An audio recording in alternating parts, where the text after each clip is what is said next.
Good morning, everyone. Take that deep breath.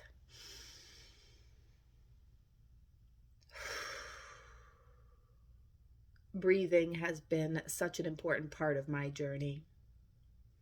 Learning to sit with myself came at a very high price. But again, now knowing that life happens for me and not to me, I can look back and be thankful for the journey that I've had. And that's what I want for each and every one of you. So thank you for tuning in. Thank you for being here. Thank you for sharing my channel and helping me to get the word out as I sort out how I want to present information. I will apologize for rabbit trails. I've never done anything like this.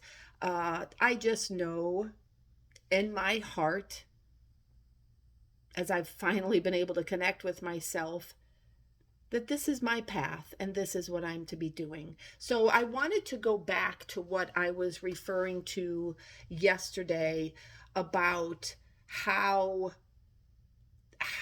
it came to be that I chose to cope with life the way that I chose to cope with life, because that too was done by uh, autopilot. So for those of you that may or may not be familiar, uh, God, universe, source, all that is, uh, created something called sacred geometry, and science is proving this now. Uh, it's as if it's not as if he did set the world into motion, and in doing so, he set a world into motion that had both contrasts in it.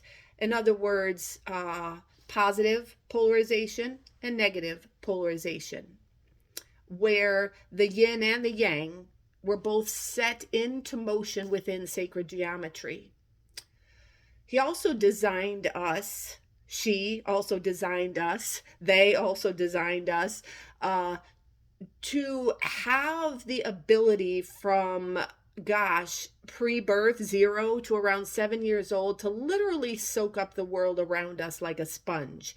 We didn't have to formally learn, sit in a classroom.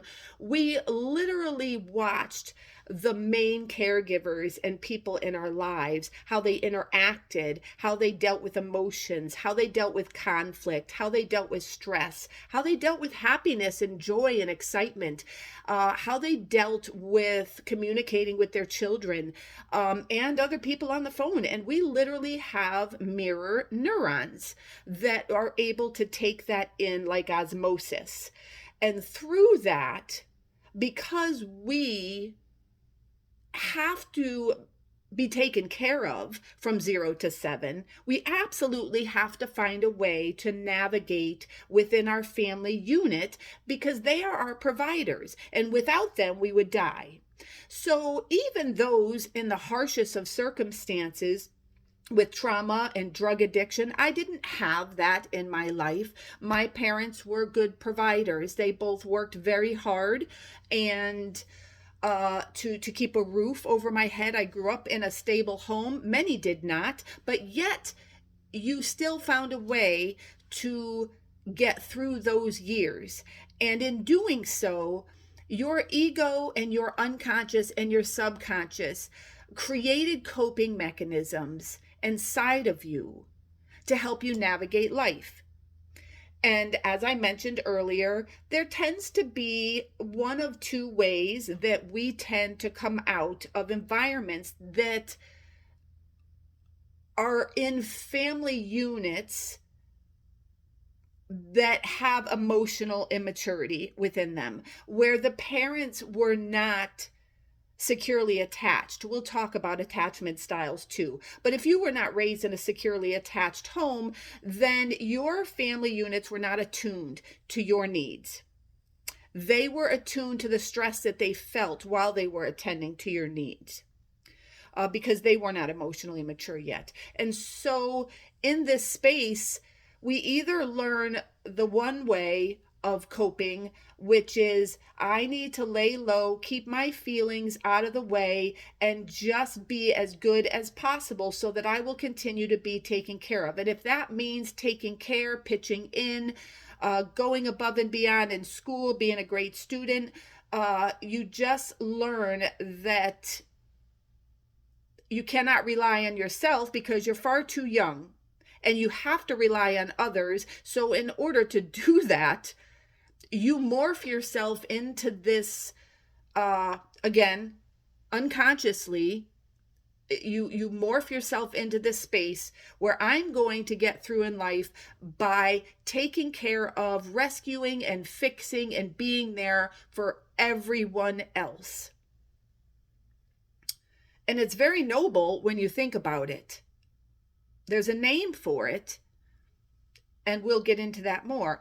The other option is to say, hey, no one can take care of me, so I have to learn how to take care of myself. I can't trust anybody else. And really, this person over here isn't trusting anybody else either. They're just caretaking in order to get their needs met, to get their emotions maybe validated somewhere else. But the person over here has decided, I don't have a need for anybody. And so you grow up either internalized that you don't need anybody else, or you grow up thinking you absolutely need everybody else and you can't function without everybody else. You have to be attached, enmeshed with other people. Again, these are all terms that I've learned as I've been growing into who I really am. And so for me, I, of course, chose the road of the caretaker.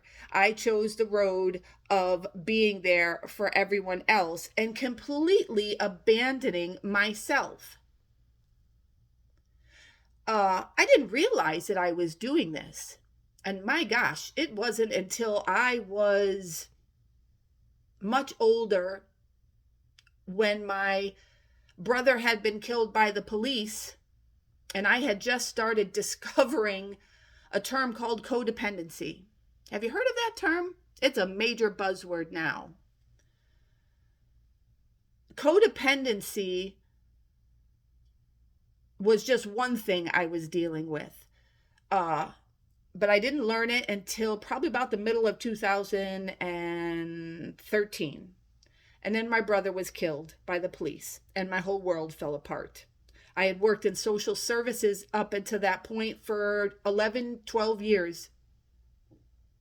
And I found it very fulfilling. But when I learned about codependency, there was this aspect of me that now was like, hey, wait a minute.